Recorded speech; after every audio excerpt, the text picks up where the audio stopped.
sebetulnya ketenangan itu adalah dia bicara bagaimana hati dan pikiran saya agar tenang. Tenangnya hati dan pikiran bukan dengan tenangnya jasad, maka yang perlu ditata adalah pikiran dan hati. Bukan berarti ketenangan hati itu adalah karena banyaknya duit, bukan. Itu orang kaya juga gelisah kok kadang-kadang. Bukan ketenangan batin itu karena suaminya ganteng, tidak, atau istrinya cantik, bukan. Jadi memang ketenangan murni di dalam hati kita. Nah, tinggal sekarang itu bagaimana agar hati itu tenang. Jawabannya sederhana, hati dan pikiranmu kau sambungkan dengan apa dan siapa. Kalau hati dan pikiranmu engkau sambungkan dengan sesuatu yang bikin gelisah, ya gelisah. Coba. Kalau hati dan pikiranmu, orang boleh mencari dunia, tapi tidak boleh menggantungkan hatinya dengan dunia tersebut. Sehingga kalau orang menggantungkan hatinya, mengikat hatinya dengan dunia, lihat, di saat tidak mendapatkannya dia gelisah. Di saat mendapatkannya hilang pun susah. Ada orang duitnya hilang tenang saja kok, ajib. Karena dia tidak mengikat hatinya dengan dunia tersebut. Maka dengan Allah lah itulah. Ketenangannya ada dengan Allah. Kalau sudah orang dengan Allah duitnya hilang nggak susah, malah ngasih 1 miliar bangun pondok. Coba. Lah kok bisa ini? Coba yang hatinya nggak sambung dengan Allah, 1 miliar ini buat abemat 2. Dapat tambah gede duit saya. Tapi enggak, hatinya tenang, kehilangan duit 1 miliar kok. Ini duitnya jatuh 100.000, puyengnya setengah mati, nangis-nangis. Nah, ini urusannya hati kita dengan siapa?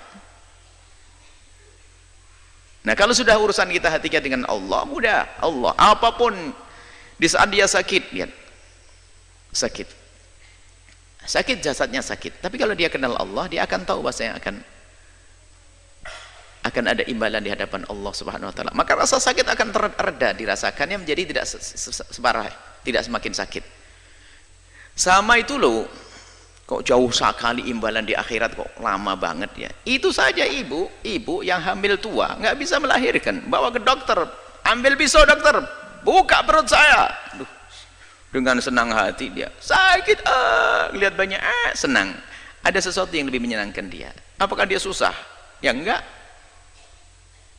Begitulah sebetulnya ujian dari Allah di dunia ini. Tergantung harapan kita tuh di mana. Sehingga ada orang tuh putus asa, bunuh diri dan sebagainya, kan orang dungu dia. Orang dungu. Mau nikah nggak jadi, bunuh diri. Utang kebanyakan, bunuh diri. Gampang banget dia. Di negeri kafir banyak bunuh diri, nggak ada iman. Sebenarnya gelisah karena dia tidak punya Tuhan dia sebetulnya. Kalau punya Allah, nah ini sekarang biasakan dengan Allah. Maka ala bidzikrillah tatma'innul qulub. Mengingat Allah menjadikan tenang hati. Bukan kegembiraanmu adalah dengan dibalik tumpukan harta. Coba kita melihat, kita menemukan orang di kampung-kampung sangat sederhana, gaji sehari untuk makan sehari.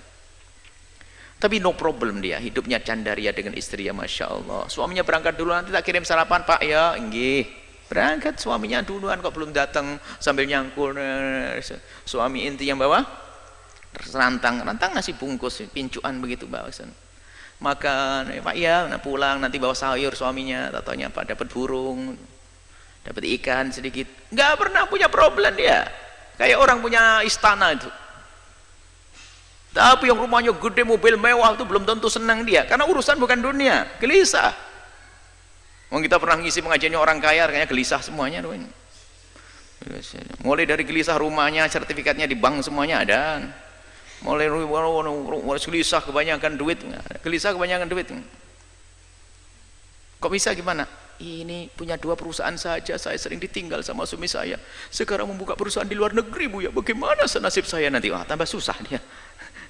Macam-macam orang dan bingung nih manusia itu karena hatinya tidak dengan Allah. Maka ada bidzikrillah tatma'innul qulub. Dengan banyak menyebut nama Allah, ingat Allah, akan menemukan ketentraman.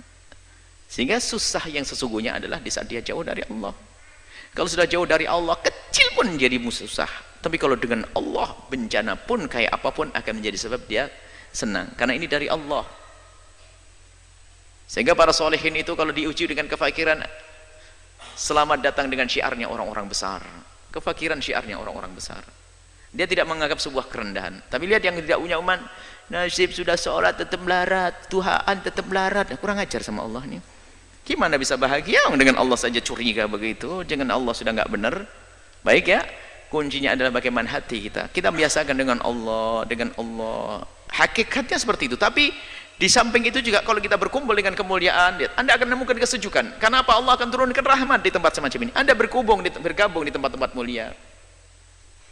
Biarpun secara zahir tidak langsung hiburan itu disajikan. Misalnya kalau orang ahli maksiat kan hiburannya adalah di tempat disko dan sebagainya, ketawa-ketawa. Ketawa sesaat, itu susahnya panjang.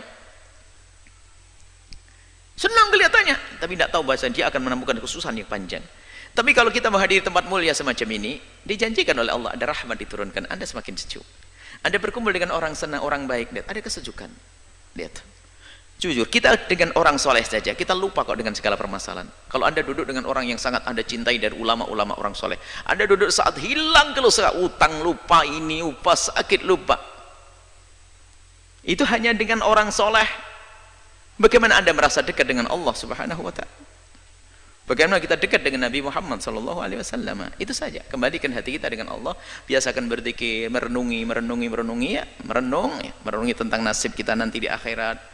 Bagaimana urusan dunia, rendahnya dunia. Kalaupun mencari dunia hendaknya untuk Allah. Sudah menjadi orang kaya boleh, bukan dilarang, tapi bukan hanya untuk menyuburkan kesombongan kita, untuk membesar kerakusan kita.